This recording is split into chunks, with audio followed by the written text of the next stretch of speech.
All right, it is February 2021 and I'm going to answer some IELTS questions and some unrelated questions, and I hope somebody has asked me about aliens.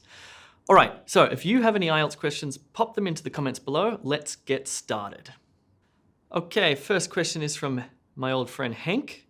Hank says, "Hi Jay, thank you so much for your training. Wrote my IELTS test 2 weeks ago and passed first time. You are the best. From New Zealand. My first language is Afrikaans."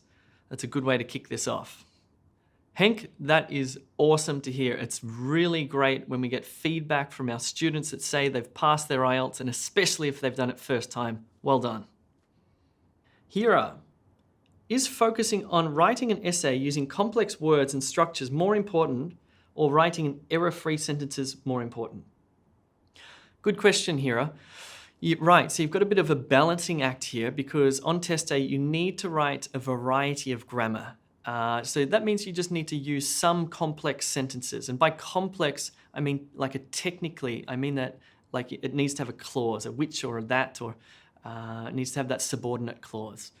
At the same time, you need to make sure it's accurate. So what you'll need to do in your practice is start getting better at writing those complex structures, start getting faster at doing it, so you're not spending time worrying about accuracy, okay? Saba, Jay, I have already watched all videos covering reading strategies on E2 channel, dealing with match information part. Is it right to read all paragraphs even when the number of statements are less? It doesn't sound right. I ask you to give more explanation on this type particularly. Okay, this is a great question, Saba. So you've got this set number of paragraphs. You've usually got fewer statements or more statements. Look, whatever it is, the best thing to do is to read the paragraph, understand the paragraph, then find the related statement. Remember that sometimes you can use the statement more than once. So paragraph A might be connected to statement 1 and statement 3, for example. They might both relate to paragraph A, okay? Keep that in mind. Maybe that solves it for you.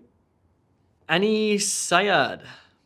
Thanks, Jay. I want to tell you that you look like Jesse Pinkman from Breaking Bad. Yeah, I'm not sure I see the reference or the similarities at all. Next question is from Walt. Walt says, Jesse, we need to cook. We need to cook up some good IELTS scores, ladies and gentlemen. Next question is from Terry, which is my dad's name, weird. Writing.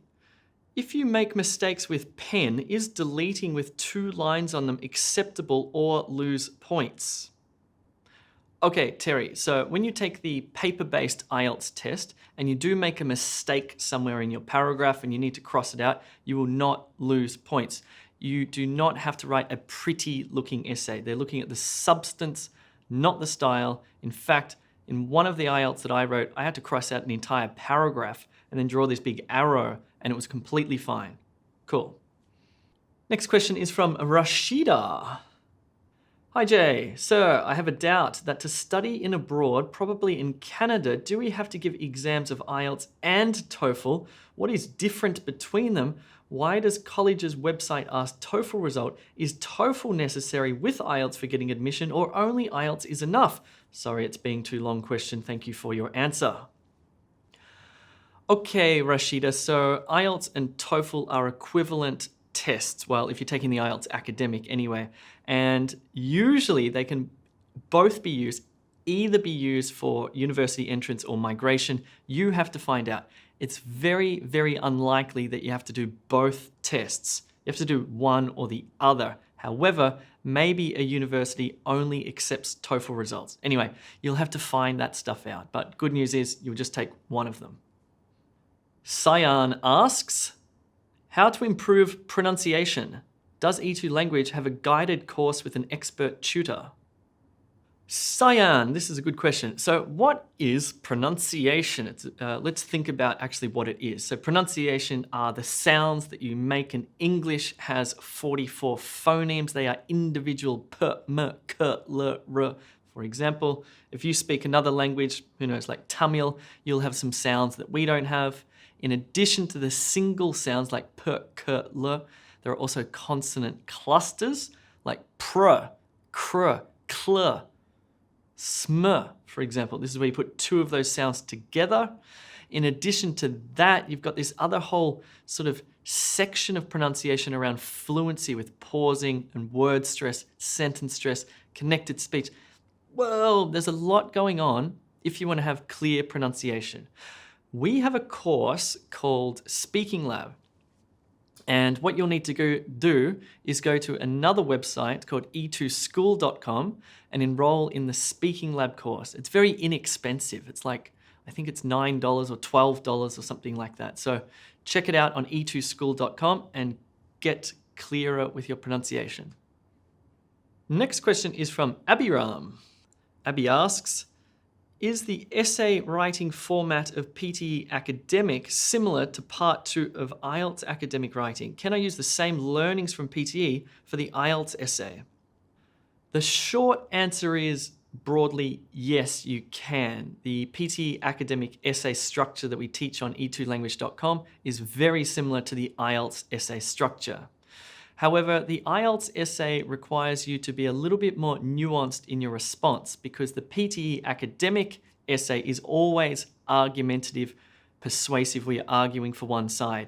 The IELTS question prompts differ, like there might be problem solution or discuss the advantages, disadvantages, etc. So the short answer is yes, but I do recommend that you learn the IELTS essay just to get that little bit of nuance to improve your score.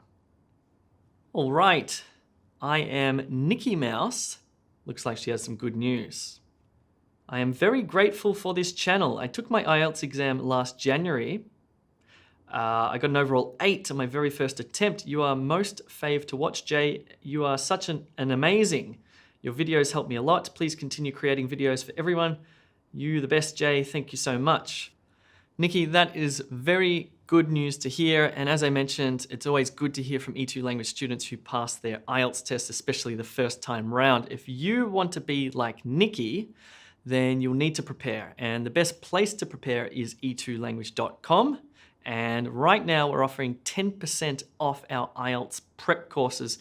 If you use this code here, you'll get 10% off. You'll get access to the live classes, the practice questions, the writing feedback, the tutorials, heaps and heaps of stuff at E2. Check it out. Next question is from Jemima. What is Jay's talent and is he married? So Jay is unmarried and Jay's talent is obviously teaching IELTS and juggling. Husam asks, how do I improve my skills in listening, reading, and writing at the same moment?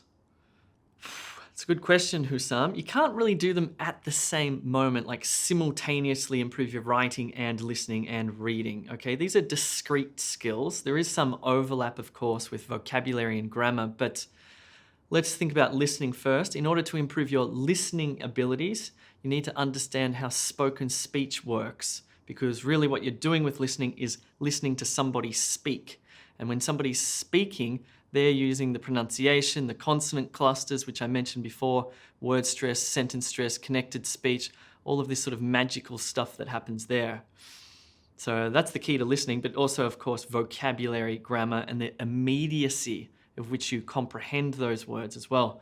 So it does require here, the next one, for you to read. Okay, so reading is about building vocab and actually just reading, just practicing reading, just continue, make it a routine, a habit to read and to build out that vocabulary as you go and to work out the grammar there. What does that verb tense mean? How does that work?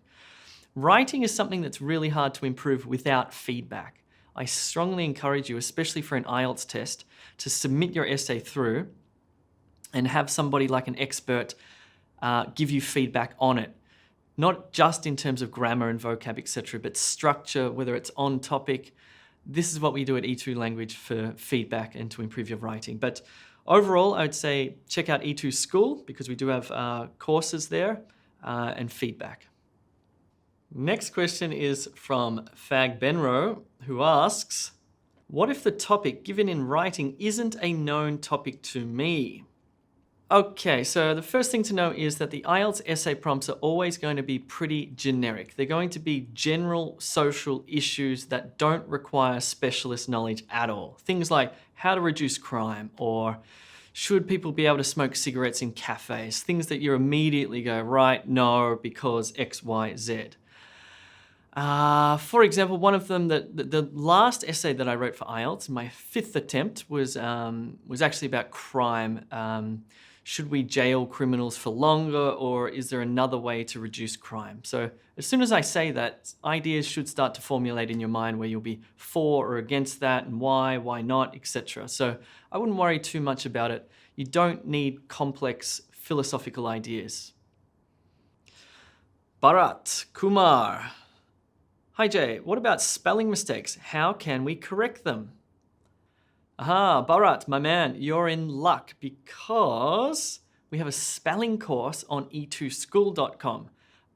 Check it out, it's really good. But on exam day, if you're writing down a word, right, and you're thinking to yourself, I'm spelling this incorrectly, I just know it. You're gonna lose a point if you do spell it incorrectly. It's a part of the vocabulary criterion.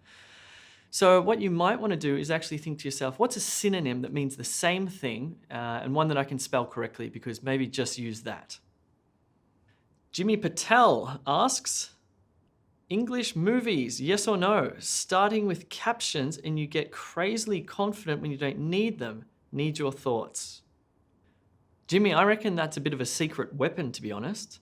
The first thing you can do is watch it with subtitles in your first language. That's helpful, just to get you're probably beyond that actually. But certainly watching it with the English transcriptions, because it's gonna help your listening. Because as I said before about learning to listen well requires you to understand spoken speech. And there's a big difference between spoken speech and written text. Although they're supposed to be saying the same thing, the way we speak is very different to the way we write, in that we reduce things, we contract things, we chop things out, we blend things, etc. So yeah, English movies with transcripts in English, really good idea. Rafaela. Jay, are you as cool as bananas? It's my new lingua franca now, cool bananas. Ha ha ha ha.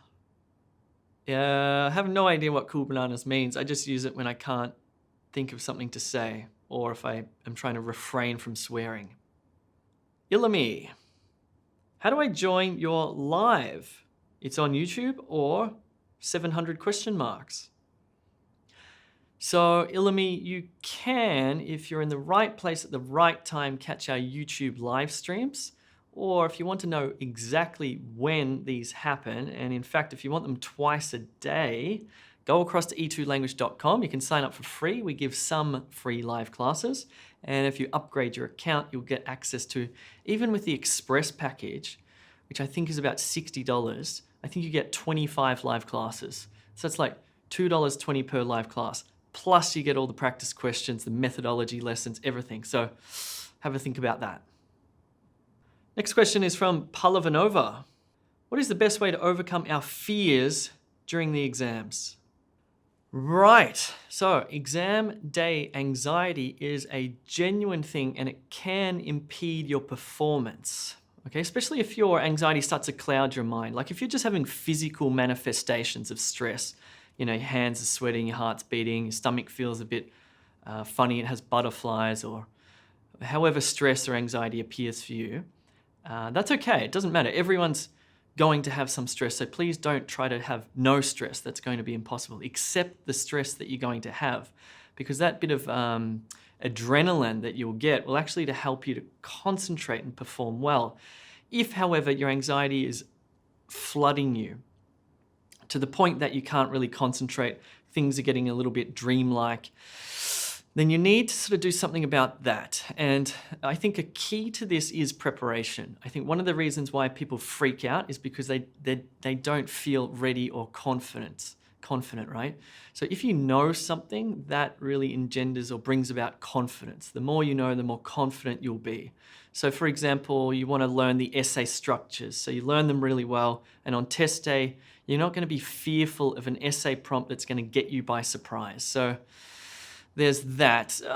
It's pretty tough. I mean, I'd recommend like meditative practices and breathing exercises, but this sort of stuff you need to start doing long before the exam. It's not something you can just start meditating the day before the exam and have positive effects. So if your exam is in 6 months, I really would recommend downloading an app like Waking Up, for example. It's a good app. Learn some of those meditative exercises, yoga, maybe go for a run before the exam. Other things like having a big breakfast is really helpful. Empty stomachs are not good for anxiety. Try and get a good night's sleep if you can. Try not to create new habits before the exam. Just stick to your usual habits unless your habits are really bad, like drinking. Try and avoid that. Do what you can, but ultimately on test day, just accept the fact that you're going to be anxious and it's totally fine because it's only a couple of hours of your life. Dilshad. Hi Jay, I like your videos in YouTube and also registered in your site E2 English, E2 language, but I have 2 children, first 3.5 years and second 2 weeks old. I'm really surging with saving my spare time. Will you give me some advice or special courses that I'll be able to prepare and pass this type of exam in my own journey? Thank you in advance. I think what you're asking there, Dilshad, is like the most efficient way to prepare for your IELTS test. Okay, so there's a couple of things to say about that. One is you need to learn all of the different task types for IELTS. Okay, there's no way around that because on test day, if you see a reading match features, you need to know exactly what to do. If you're doing IELTS Academic Writing Task 1, you see 3 line graphs, you need to know exactly what to do. There's no getting around that, okay? There's no magic there. So that's the first thing, the overview lessons on E2 language. Then you need to know how to approach those question types. That's the methods lessons on E2 language. Then you need to know how to apply the methods to the questions to get the right answer. That's the practice questions and the live classes. So you could, if you want to spend like 2 weeks on E2 just cramming this stuff. That's probably the best way around. Next question is from Tanzilla.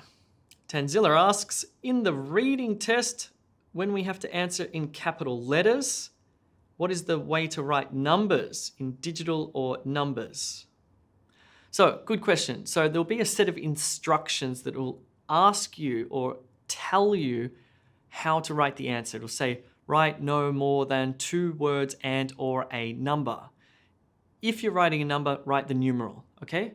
If it's 2 words and a number, then you can write like 3 black dogs, whatever it is, okay?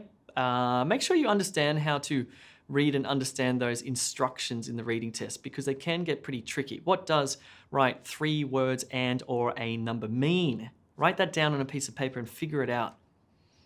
If you have any questions that you want answered on the IELTS test or life in general, then pop them into the comments below and don't forget to click the like button and the subscribe button while you're there. Okay, next question is from Richard. Richard wants me to name as many IELTS tasks as I can in 20 seconds. Okay, so there's speaking part 1, 2, 3. There's IELTS Academic Writing Task 1 and Writing Task 2. There's General Writing Task 1 and General Writing Task 2. In listening, there's multiple choice, match features, map diagram label completion, short answer, sentence completion. I've forgotten 2. Oh my God. Whew, okay, I thought I'd do better than that. A few weeks ago, I made a video called IELTS Tier List, which you can check out in the description below, that goes through each and every one of the IELTS tasks. It's better than me telling you. Next question is from Manpreet. Manpreet asks, could we use informal words like mom, dad in an informal letter? Okay, so Manpreet here is asking about IELTS General Writing Task 1. And if you are writing an informal letter, that is, you're writing a letter to a friend or a family member, somebody whom you know very well, yes, you can use informal language. That's totally acceptable, including contractions like weed or you'd, or why can't I think of other ones? We're. Jonas, if you could interview anyone on a podcast, who would it be? Okay, that's a good question. I reckon right now, if I had the chance, I would speak to David Eagleman, who's a neuroscientist and he writes about consciousness studies. I'd like to find out more about how the mind works, or I'd focus in on language stuff. So maybe somebody like Steven Pinker, who's like this famous linguist and also talks about the mind and the brain. Those sorts of people are interesting, I think. Alejandro wants to know, I need 6 in IELTS General or 50 in PTE. Which one should I take? It's a good question, Alejandro. There's sort of much of a muchness there because you're doing IELTS General. You need a 6. That's achievable. PTE is an academic English test, so the language will be more complex, the vocabulary, but you only need a 50 there, which is the equivalent of a 6. Look, to be honest, if I were you, what I would do is check out a video that's in the description below where we compare the different tests, IELTS, PT, and TOEFL, and we look at all the different task types. And you might want to watch that first to get an idea of the sort of things you have to do in each exam and which one appeals to you most. Oh, I should also say, make sure you take the computer-delivered IELTS if you can. The paper-based one, I think, is much more challenging. Alrighty, Gurdeep. What is the most important thing to take care of on the test day? Good question. Okay, most people fail IELTS writing, and the reason they fail IELTS writing is because they don't take care of the criteria. That is, you need to be acutely aware of writing on topic, good structure, grammatical range, that is exercising a number of different sentence types, grammatical accuracy, of course, vocabulary range, that is a number of different words. You can't repeat and repeat and repeat the same word. Vocabulary precision. Anything else? Anyway, that's it. And that's also a form of juggling. You need to juggle that in your mind while you write your essay and your task 1.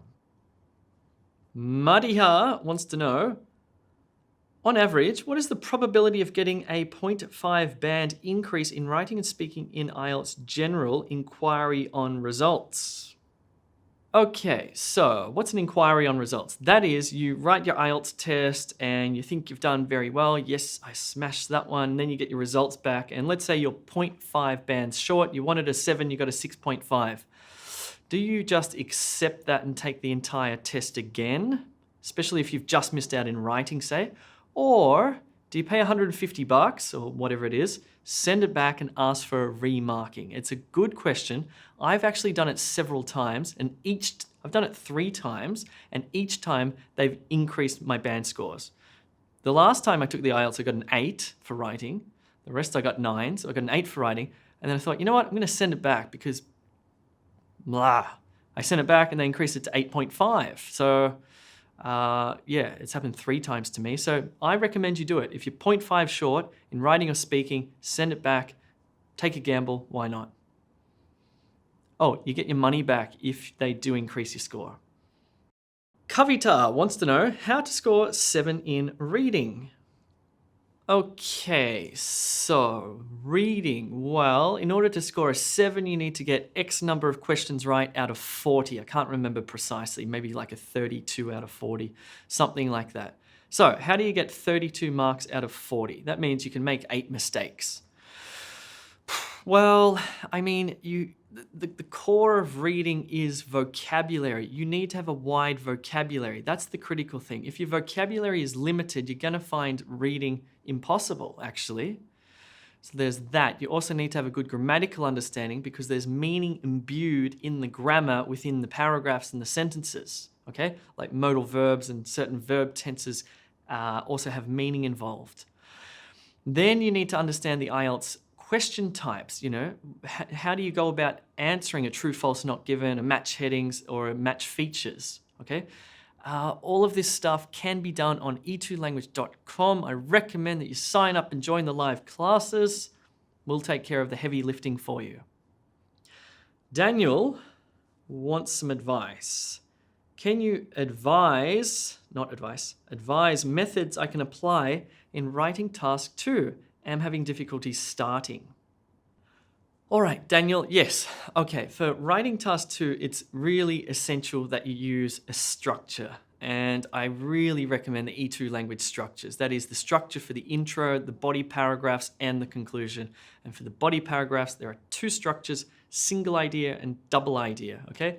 It's essential that you know this long before test day and that you practice this. Some of the videos of the methods lessons are here on YouTube. All of them are on e2language.com, and all of them on e2language.com are the most up-to-date ones. There's no magic trick here. You have to learn the structure and you have to practice and apply the structure.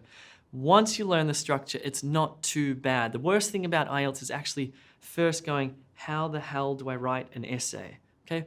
Once we teach you that intro, those body and the conclusions, you're like, cool, I know how to do it. Give me any question prompt, I'll write you a great essay. Good news, Uko. I hope you've got some good news here, Uko. Thanks, Jay, for your videos. They have been very useful in my improvement, but please, how do I take the mock so I can know where to do more inputs? Thanks. Cool, yes. E2 Language has 2 really good, high-quality, computer-based mock tests. That's all you need to know. Check them out. They're great. You get feedback on your writing task 1 and 2.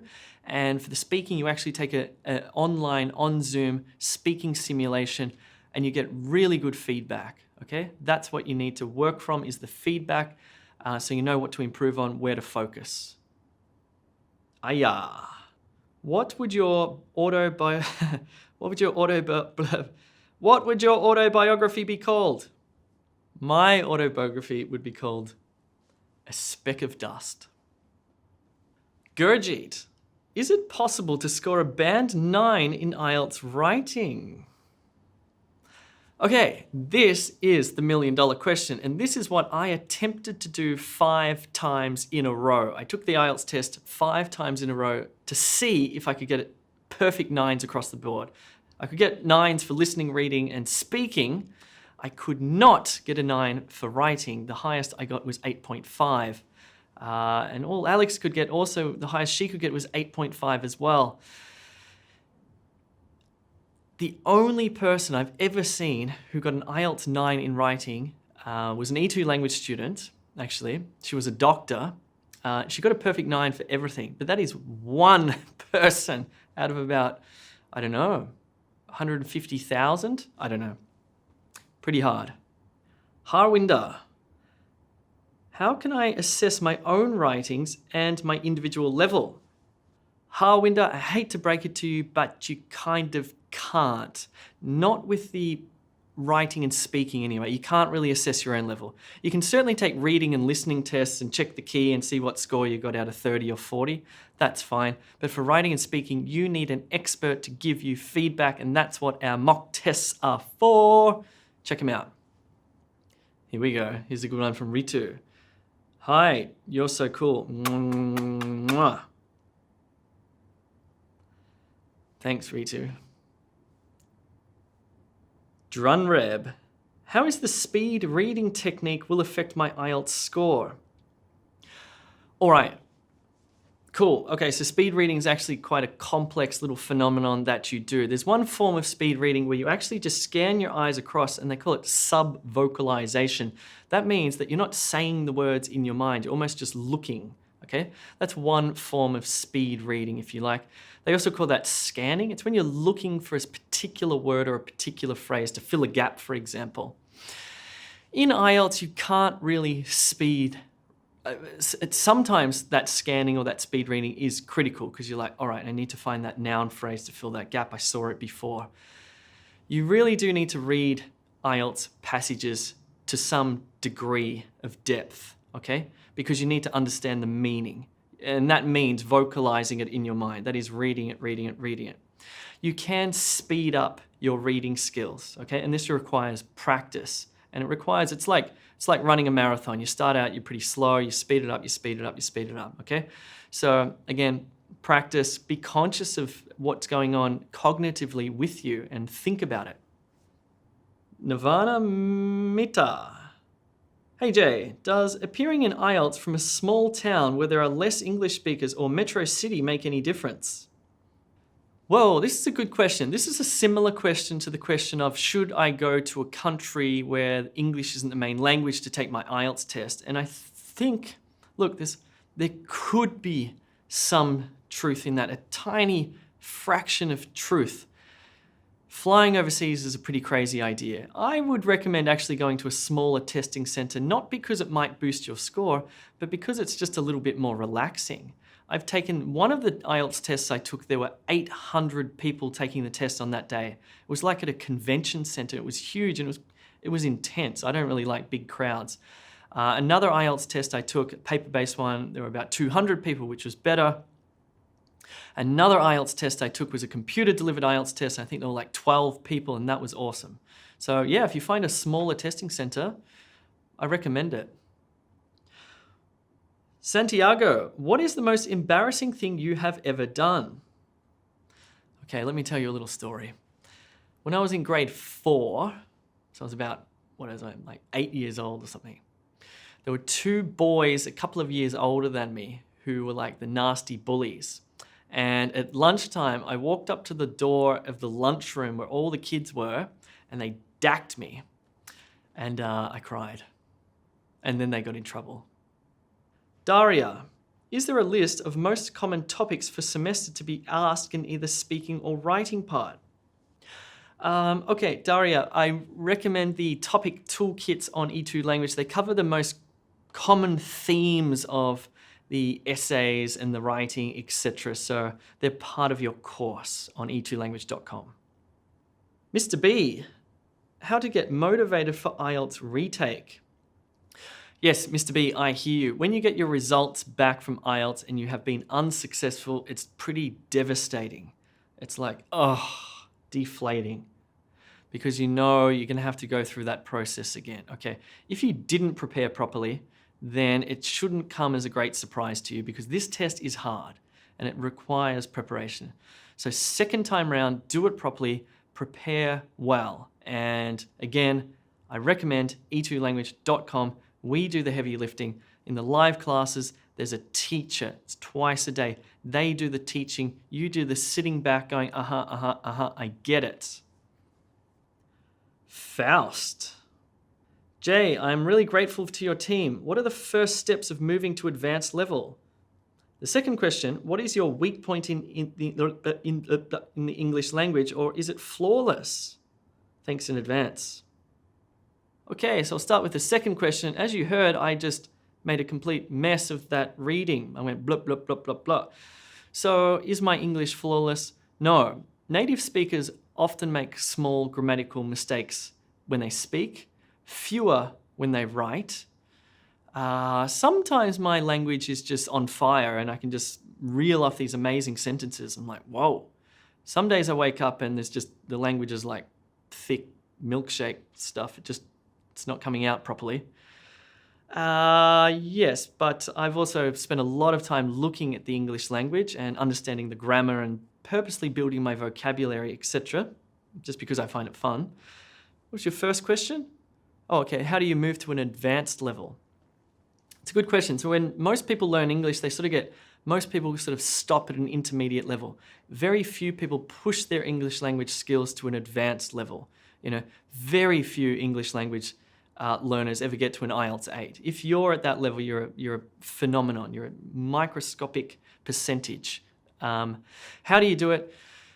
So there are 3 ingredients to language: vocabulary, grammar, and pronunciation. They are the fundaments of language. Once you get those right, you have to continue to build those out into their sort of more nuanced things, less common words, less common grammar, more refined pronunciation. Manuel, I know where you live. That's cool. I don't know where you live, but come around and have a cup of tea. Sewak, you didn't respond to my question about how to become an IELTS examiner. I actually don't really know. If you Google it, I think you'll find out. Yeah. Amanpreet, how can I add new chunks or phrases I got to know while speaking? Okay, so first of all, that's a good idea. So when you learn vocabulary, you're not just learning single words. Try to learn the collocations or phrases, right? So collocations like completely satisfied or excruciating pain, a surge of anger, accept responsibility. So these are natural sounding phrases. Now, after you have become aware of them, you see them, you've read them, you've listened to them, then you need to start using them in your speech, and it will certainly improve your vocabulary score on test day. Fatima asks me, pineapple on pizza? No. Okay, Junior wants to know, Jay, how can I keep a girlfriend if I'm always studying for IELTS? Junior, I want to ask you, how can I keep a girlfriend if I'm always teaching IELTS? Wants to know, would you rather have hands for feet or feet for hands? I think I'd keep my hands where they are and have hands for feet. Mariam, what's the coolest fact you know? Okay, so one thing I've been thinking about recently is the nature of reality and that it may just all be a hallucination. In fact, I think it actually is, according to scientists, a hallucination. And it may actually be made of consciousness, not solid objects. Annie wants to know, Jay, if you were an animal, what would he be? I would be I'd have to be a bird of some description. Maybe an eagle. Okay, so hopefully I answered your question there. If I didn't, put your question into the comments below. And remember that there's a little discount happening on E2 language courses if you use this promo code to get 10% off. My name's Jay. I'll see you soon.